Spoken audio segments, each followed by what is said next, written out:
So our final speaker for this session is Scott Bogard. Mr. Bogard is the lead engineer in the engineering systems group at UMTRI.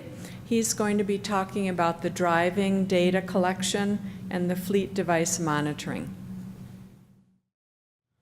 Good afternoon, I think, at this point. I am a mechanical engineer by trade, and I work in the engineering systems group. This is probably my 15th, what I'll call a naturalistic field operational test. Even though I'm a mechanical engineer and I study a lot of vehicle dynamics and stuff like that, I've also been heavily involved on the data collection and database design portion of many of these field operational tests. So I'm going to take you on a little bit of a deep dive, not too deep, into the data that we're collecting in this particular study, give you a better feel for what we're doing with the data, and hopefully answer any questions you might have related to it.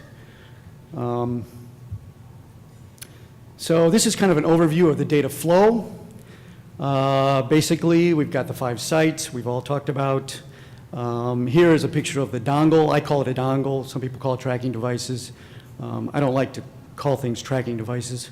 The dongle itself plugs into the diagnostic port on the vehicle. The reason the vehicles have to be 1996 or newer is because that's when the federal government mandated that vehicles had to have the diagnostic port. The dongles themselves have a GPS receiver in them, so we're getting GPS information. They also have an accelerometer, and they have a cellular modem. They're Bluetooth enabled. The participants are given what I'll call BLE cards, Bluetooth Low Energy cards, and I'll describe what those are used for in just a minute. But more or less, each subject's vehicle has this dongle plugged into the diagnostic port, and they're put out on the road. And what the dongle does is it makes a phone call. It collects this GPS information, accelerometer information, and some event information, and it's making a cell phone call to the dongle supplier, in this case Danlaw, and it's downloading data to their server. And what Danlaw is doing is they're aggregating all of these data into trip files, trip being defined as ignition on to ignition off kind of event. We then at UMTRI log in through a security protocol to their server, and we download these files onto our servers, and then we process them, load them into a database, and back up both the files and the database on a daily basis. So once we have the files here and we begin to process the data, we're doing a number of things with that data. We're obviously monitoring whether people are still driving these vehicles. We're keeping track of the devices themselves, how many days have passed since we've gotten any trip data from a particular subject. If it's been more than 30 days or 14 days, we contact the individual sites and they can call the subject and find out what's going on. We're monitoring the devices themselves. People sell their cars. The device needs to be pulled out of that older car and put in a new car. We need to track all of that information. We need to track all of these BLE cards as well. And we're doing all of that, and we're actively dealing with the sites on a continuous basis just to make sure that everything is accounted for as completely as possible. The data itself gets summarized. I'm going to show you some just kind of baseline exposure data in a few minutes. But we're also calculating a bunch of performance measures, which I'll get into more details here shortly. And we're trying our best to do driver identification with these low energy BLE cards. The notion being that the driver's card is distinctly identified. The device basically logs the signal strength from all of the cards that are in the vehicle when the dongle's collecting data. And we get a stronger signal strength from the card that is closest to the dongle, and we know whether that card is tied to the subject. So that's how we're more or less tracking who is driving the car.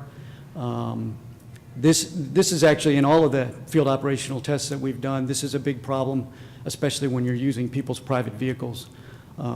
Identifying who's actually driving the car without video. Video is definitely the way to go, the way to do this.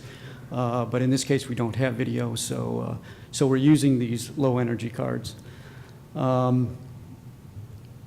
So a little bit more information about what we're doing with the data when it comes in. First of all, when the device is installed in the vehicle or when a change occurs, we track all kinds of information, and this is humanly entered information. It establishes the relationship between the subject and the dongle and these BLE cards, and the actual installation form looks a little bit like this. Very specific information is being required, again, entered by hand, so humans in the loop, so lots of verification that this is done properly. We do get, in certain vehicles, we do get the vehicle identification number from the dongle itself, but that's not always the case. So we can track inconsistencies in the written work. And in some cases, we don't get information from a device, or the device itself is reporting a different serial number than we got on the installation form. We can track all that stuff down and straighten it out.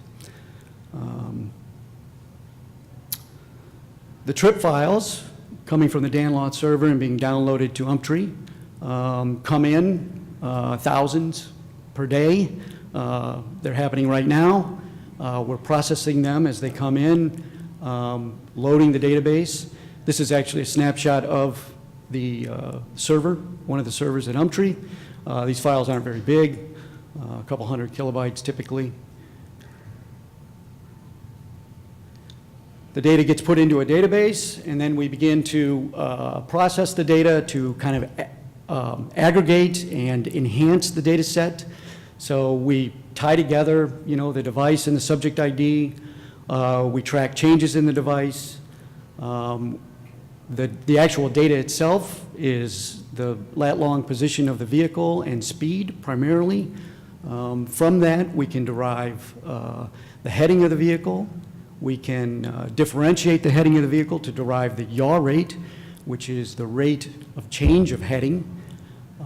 We can take the speed measure and we can differentiate that to get some value of longitudinal acceleration. That gives us information about whether the driver is braking or not. We can integrate that and we can get the distance the driver drove during that trip and as a function of time during the trip. We do additional card statistics. We determine night and day using solar angle. I don't know if you've ever seen a solar angle plot. They look something like this.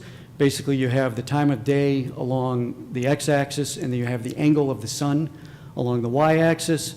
And when that sun angle is on the horizon, the sun is setting or rising, that is called the civil twilight. Civil twilight is defined as the angle between 90 and 96. 96 being the sun is below the horizon, the beginning of night driving. So we use solar angle to determine night and day events.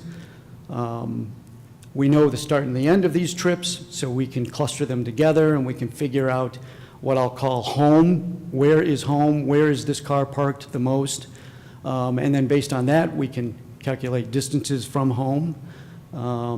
We can look at the complexity of a series of trips by a driver, what we call trip chains.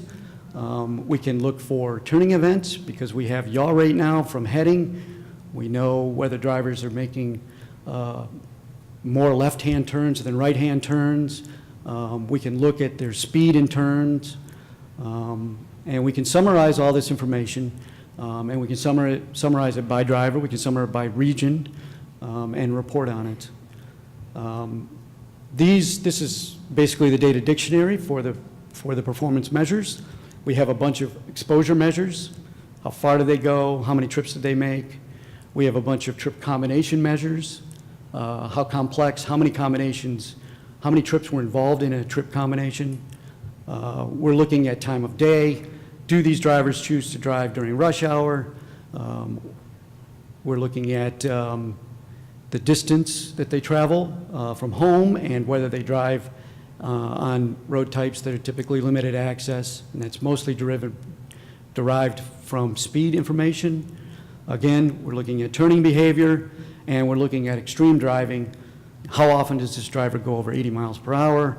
How often do they decel at what we would call an extreme braking rate? And we can take all that information and we can put it in the database, and then we can summarize it. So to date, I'm looking at information from about 2004 participants that have driven 10.2 million miles, 22.8 million minutes of driving, and 1.5 million trips. If you want to know the size of the database, you can take the number of minutes here and multiply it by 60. You get something like 1.4 billion records. We're collecting data at 1 hertz. If you want to calculate the average speed, you can take the number of minutes and calculate the number of hours and divide that by the distance. And you'll see that most of the average speed of this entire study is somewhere in the neighborhood of 26 miles per hour, 26 to 30, which is typical of what we see on these nationwide studies.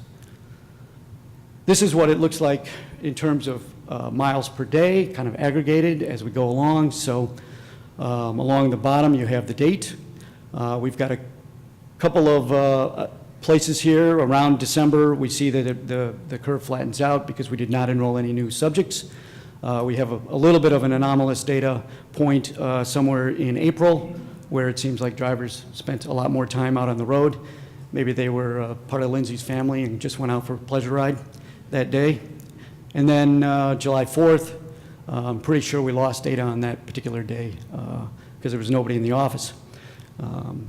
But we're up to about 60 miles per day right now. I anticipate this to be in the neighborhood of 100,000 miles per day when all the subjects are enrolled. We can take this GPS data and we can put it into a viewer.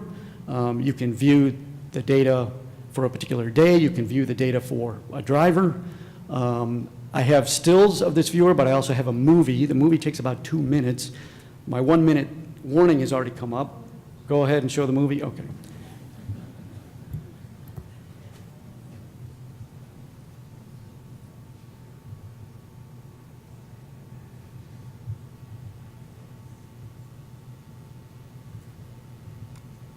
So I'm going to apologize in advance right now for the quality of the image.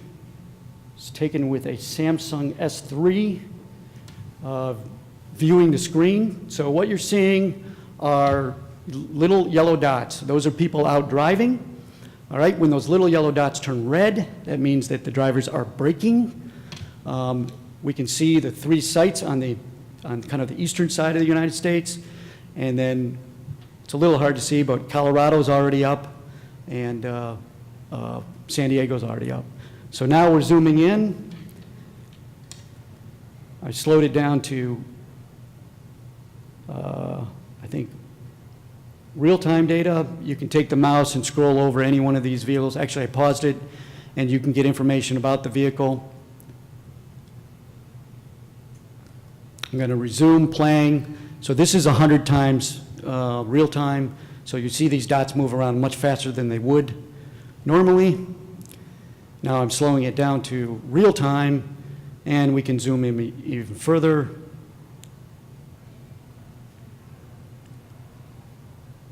And now I'm basically showing one vehicle driving in Ann Arbor, about a mile from my house. The vehicle's braking. That's about as close as you can get in terms of the overview, the satellite view.